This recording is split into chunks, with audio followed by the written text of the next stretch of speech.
Imagine stepping into an elevator on an ordinary day. The doors close. The floor hums quietly. Everything feels routine, until it's not. Suddenly, the building around you begins to shake and crumble. In a split second, you realize you're not just in an elevator anymore. You're trapped in a free-falling metal box as the building collapses around you. Gravity takes over. If you're 20 or 30 stories up, you're falling for only a few seconds before chaos takes over. Each floor adds speed, and by the time you're plummeting from dozens of stories up, your chances of survival drop to almost nothing. But let's say you're incredibly lucky. Maybe debris or tangled cables slow your fall just enough to survive. You're bruised, dizzy, and surrounded by silence. The car is half crushed, tilted, filled with dust. Now what? Your first instinct is escape. And if you look up, you'll see it, a small square panel in the ceiling. An emergency hatch. Movies make it look simple. Pop it open, climb out, and you're free. But reality doesn't follow movie logic. That hatch isn't designed for passengers. It's made for technicians. And it usually locks from the outside the dark roof of the elevator and the narrow concrete shaft.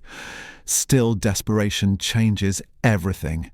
If the crash warped the frame or bent the latch, you might be able to pry it open. You press against the panel. It doesn't move.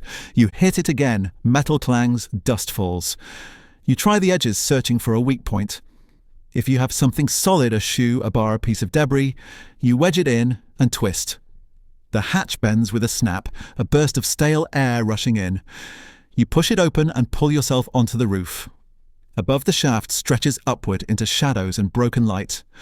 Along one wall, you spot a maintenance ladder, a vertical rail bolted to the concrete. Technicians use it to climb between floors during repairs. If it survived, it might lead up to a landing door. But in a collapse, it's likely bent, blocked, or hanging loose. You could try anyway. Each step could break free.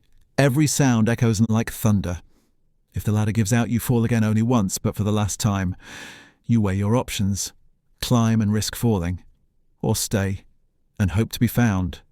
Smashing your way out might feel heroic, but it could also bring more debris down on top of you. It's a gamble between action and patience. In the dark, you think of another plan. You grab something hard, a shard of metal, a chunk of debris, and start tapping. 3 knocks.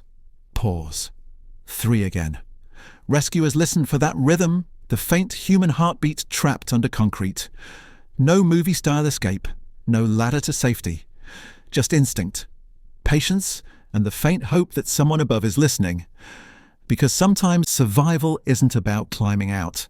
It's about holding on long enough to be found.